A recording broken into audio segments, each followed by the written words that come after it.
Chapter 1 MCQ. Strategy is game plan used to take market position, to attract and satisfy customers, to respond to dynamic and hostile environment. Dynamic का मतलब होता है change. Hostile environment means adverse. All of the above. क्या लगता है आपको? All of the above. Strategy is a game plan है. Strategy game plan है जो कि किस में यूज़ करते हैं हम? टू टेक मार्केट पोजीशन, इसी के लिए तो हम करते हैं. To attract and satisfy customers, इसके लिए भी करते हैं. To response to dynamic and hostile environment, इसके लिए भी करते हैं कि हम मतलब सर्वाइवल हमारा हो सके हॉस्टाइल एंड डायनामिक एनवायरनमेंट में. सो इसका आंसर क्या है? All of the above. Which of the following is correct? कौन सा करेक्ट लगता है आपको? Strategy is always pragmatic and not flexible. Strategy क्या ऑलवेज प्रैग्मेटिक होती है, मतलब प्रैक्टिकल होती है, एंड नॉट फ्लेक्सिबल, फ्लेक्सिबल नहीं होती, मतलब उसको चेंज नहीं कर सकते. सही है. B, strategy is not always perfect, flawless and optimal. It could be correct. C, strategy is always perfect, flawless and optimal. Strategy हमेशा बेस्ट होती है, फ्लॉलेस होती है, कोई गलती हो ही नहीं सकती, और ऑप्टिमल बिल्कुल बेस्ट. सो सी नहीं. D, strategy is always flexible but not pragmatic. Strategy is always flexible होती है बट प्रैग्मेटिक नहीं होती. फ्लेक्सिबल होती है बट प्रैग्मेटिक नहीं होती, प्रैक्टिकल नहीं होती स्ट्रेटजी. सो आपको क्या लगता है कौन सा सही है? सो इसका answer B. Strategy is not always perfect, flawless and optimal. Strategy is not always perfect, flawless and optimal. थोड़ी बहुत गलतियां भी हो सकती है, फ्लॉलेस भी नहीं होती, हमेशा परफेक्ट भी नहीं होती, ऑप्टिमल हमेशा ये नहीं कह सकती कि ये बेस्ट है स्ट्रेटजी, ये तो हमारी इसके अलावा तो कोई स्ट्रेटजी बेस्ट हो ही नहीं सकती, और ये मतलब. सो इसका बी आंसर ठीक है. Strategy is not always perfect, flawless and optimal. Third, strategy is proactive in action, reactive in action, a blend of proactive and reactive. So आपको क्या लगता है? प्रोएक्टिव है, पहले से हमें सब कुछ पता रहता है, उसके हिसाब से हम मतलब हर जो स्ट्रेटजी बनाते हैं उसी के हिसाब से आगे भी सब कुछ होता रहता है. रिएक्टिव, हमेशा हम रिएक्टिव ही होती है, हम तो पहले से कुछ प्लान करके ही नहीं रखते. या blend of proactive and reactive, दोनों है, एक्शंस है. So blend of proactive and reactive है.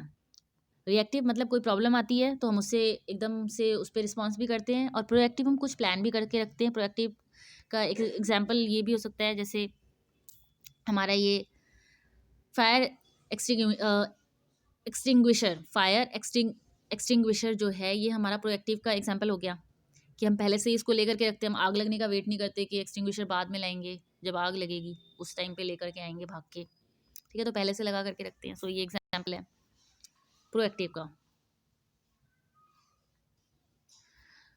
और फिर हमारा कौन सा है? Fourth question.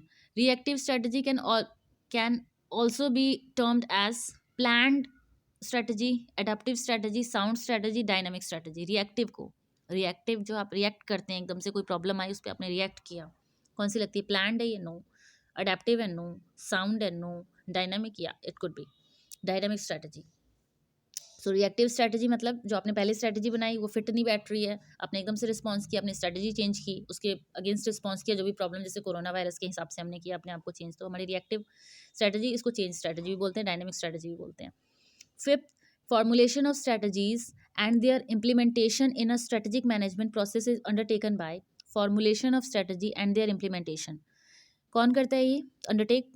Formulation and implementation top level executives. किसका काम होता है ये? टॉप लेवल एग्जीक्यूटिव्स करते हैं ये. Formulation of strategy and their implementation is a strategic management process is undertaken by top level executives. Top level executives. Sixth, which of the following are responsible for formulating and developing realistic and attainable strategy? Realistic और जो attainable है, which of the following are responsible? कौन responsible होता है? Corporate level and business level managers, corporate level and functional level managers, functional managers and business level managers, या फिर corporate level managers, business level managers and functional level managers. तीनों होते हैं. कौन responsible होता है फॉर्मुलेटिंग एंड डेवलपिंग में? Which of the following are responsible for formulating and developing realistic and attainable strategy? तीनों होते हैं, कॉर्पोरेट लेवल मैनेजर्स भी, बिजनेस लेवल मैनेजर्स भी, फंक्शनल लेवल मैनेजर्स भी. ठीक है.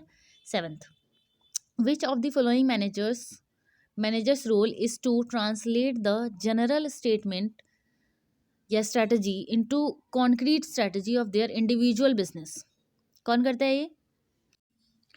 एक जनरल स्ट्रैटेजी को, जनरल स्टेटमेंट या स्ट्रैटेजी को किस में कन्वर्ट करते हैं हम? Which of the following managers role is to translate the general statements या strategy into concrete strategies, concrete मतलब ठोस, ठीक है, solid strategy of their individual business, अलग अलग बिजनेसेस में। सुपरवाइजर ये करते हैं, business level manager, CEO of the company, all of the above. So it could be all of the above. Eighth, eighth हमारा क्या है, strategic management can be effectively used by NGOs to, strategic management NGOs भी use करते हैं effectively, use to strategic management can be effectively used by NGOs to use resource effectively, raise funds, achieve goals. क्या लग रहा है आपको, तीनों के लिए करते होंगे ना स्ट्रेटेजिक मैनेजमेंट का यूज, तो एनजीओज वाले यूज रिसोर्स इफेक्टिवली, इफेक्टिवली हम हमारे पास जितने भी रिसोर्सेज है, लिमिटेड रिसोर्सेज, उसको हम इफेक्टिवली कैसे यूज़ करें, फंड को रेज कैसे करें, raise funds, achieve goals, goals को अचीवमेंट। सो इसका answer all of the above. Ninth, strategic management enables an organization to be proactive. Strategic management क्या करता है, ऑर्गेनाइजेशन को प्रोएक्टिव बनाता है, instead of companies just responding to threats in their business environment, कि बस मतलब प्रॉब्लम आई उसके बाद आप रिस्पॉन्स कर रहे हैं, ठीक है। So strategic management enables an organization to be proactive instead of companies just responding to threats in their business environment. So इसका आंसर ए है। 10th, read the following three statements, तीन स्टेटमेंट्स हैं। Strategic have short range implications, strategies जो है ये short range implications है। Strategies are action oriented, obviously दोनों है। Strategies are rigidly defined, no. So A and first and second, so इसका answer A है हमारा, first and second. Strategies have short range implications, short range implications हैं, और second strategies are action oriented, action oriented है हमारा ये। What involves formulating and implementing and evaluating cross-functional decisions that enable an organization to achieve its goals. What involves formulating, implementing, and evaluating. Sorry. What involves formulating, implementing, and evaluating cross-functional decisions that enable an organization to achieve its goals. Strategic formulation, strategic evaluation, strategic implementation, strategic management। strategic management है ये, ठीक है, strategic management है, strategic management।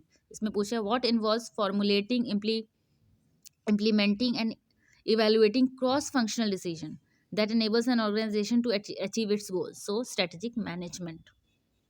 strategic 12th, strategic management allows an organization to be more क्या, more authoritative, participative, commanding, no, proactive।